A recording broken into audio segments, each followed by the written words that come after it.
Alrighty. Welcome back to Super Sentai Review, episode number 48. This I'm viewing just 2 episodes because this is how much more I can get done before I call it a night. This is the one discussing episodes 20 and 21. The first one is simply put, it's basically, get this, the whole thing about this is mainly about exercise, this one. Where we have this one-shot character, a chubby boy, who is very lazy. Doesn't care about exercise. He thinks exercise is boring. No, it isn't. It's good for your health. He doesn't freaking care. He just lies on the ground. And then we have the monster showing up. And the monster, wow, oh boy, this guy here, he just takes his sweet time coming on the monster making machine. Like, oh, it's taking some time. So the Queen Hydra is like, she basically is like so bored of like him waiting, just like, I'm gonna take a nap. Wake me when he's ready to come out. And after a while, he finally gets himself out of the actual chamber, and he is not moving because he has 0 energy. And I figure, okay, you want to get him going? Give him his favorite meal. What is it? Nectar from this crimson flower. So, they go searching for the damn thing. But then, unrelated to this, the chubby boy somehow knows what this flower is, drinks from the damn thing, like a little bit of it, and gets super strong. Ends up bullying some kids with his super strength. Heck, he's even strong enough to take a fully grown woman and throw her against a wall, thus hurting her back. And of course, she does go to the Denziman to get this sorted out. And he apparently is later seen with the same policewoman pushing her car over the side into a river. Lucky enough that Denzi Green was there, along with Denzi Pink, just happily there to rescue them.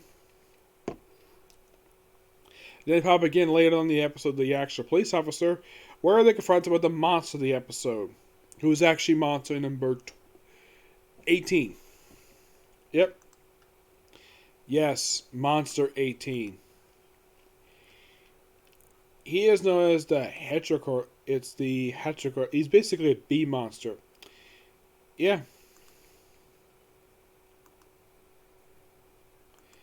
So, eventually it's revealed that the nectar he drank is poisoning him, though they do find out where the actual nectar is. The rest of it, the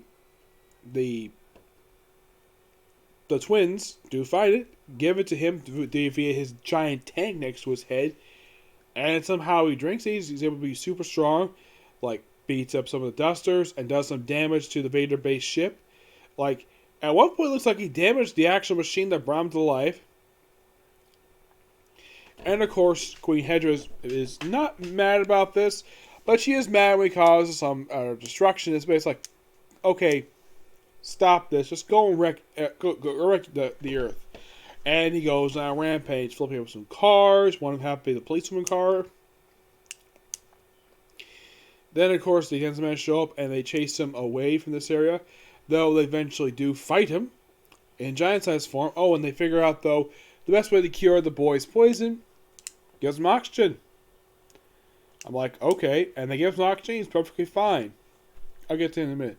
Eventually the monster is defeated by, well, Denzi fighter.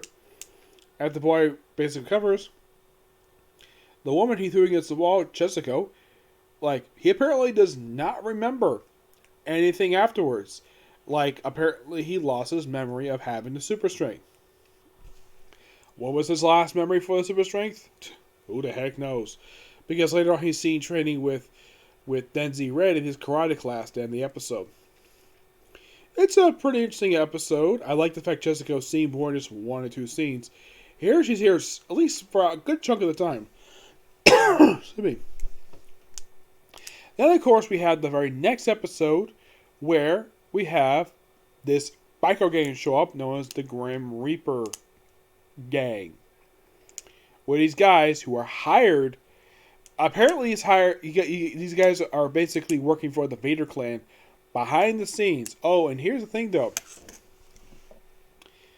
Like, apparently, now we have a scene that's literally ripped off from Battle Fever J, where they go into a room surrounded by candles, and it's music, and I refer to this particular thing as the Grim Reaper, as Lord Grim Reaper, who turns out to be the Candelaire. Though here it's called Rescue, but basically, yeah, it's called Candelier. He's literally a candle. That is his thing. Does he have, let's say, a human form? No, he isn't. Though this episode does have a return of Cynico. Yes, in her final appearance ever. Because she previously appeared way back in, I think it was like episode 4. Yeah, she appeared in episode 4. And then she returns for this episode, and that's it. Yeah, she never appeared again in the series. Excuse me. I'm like, really? They want to bring this character back? This is actually an interesting character.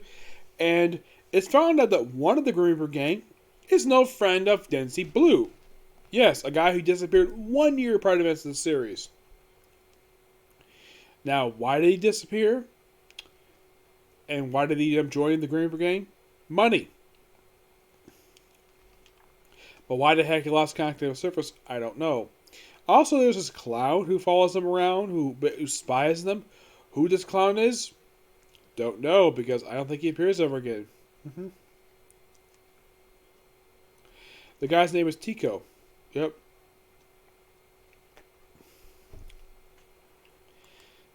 And so these guys' plan is to simply take control of the mess of the National Defense Force, the Japanese Self-Defense Force, their missile complex. To do what with it? Destroy the Japanese cities. And here's Denshi Fire destroying the missiles. Missiles that are property of the Japanese government, and yet they wreck them. And apparently no consequences basically set from this. Now, if this was basically...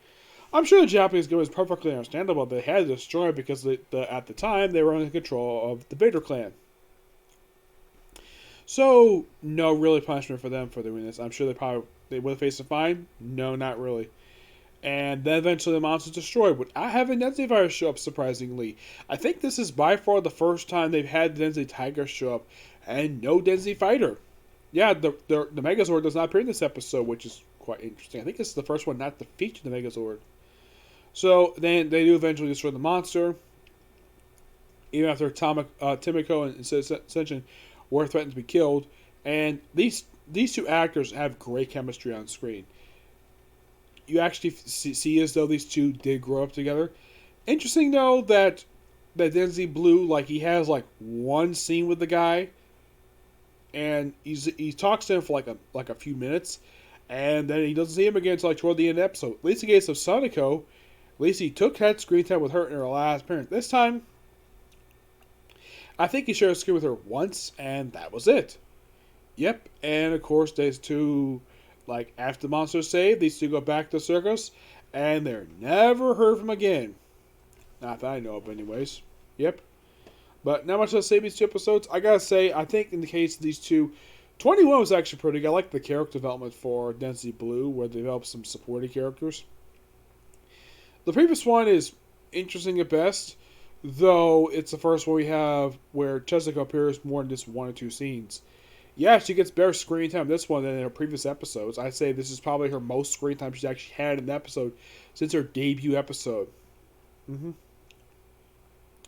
Yep, but not much to say about these two episodes. So tomorrow, expect to see more Super Sentai and some comic corners.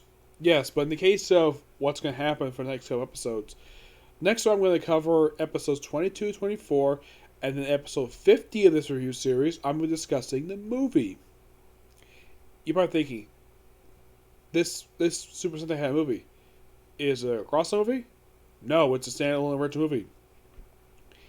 Where it takes place prior to events episode 26, but it aired between episodes, it was released between episodes 24, 25, so I'm going to watch it after I watch episode 24.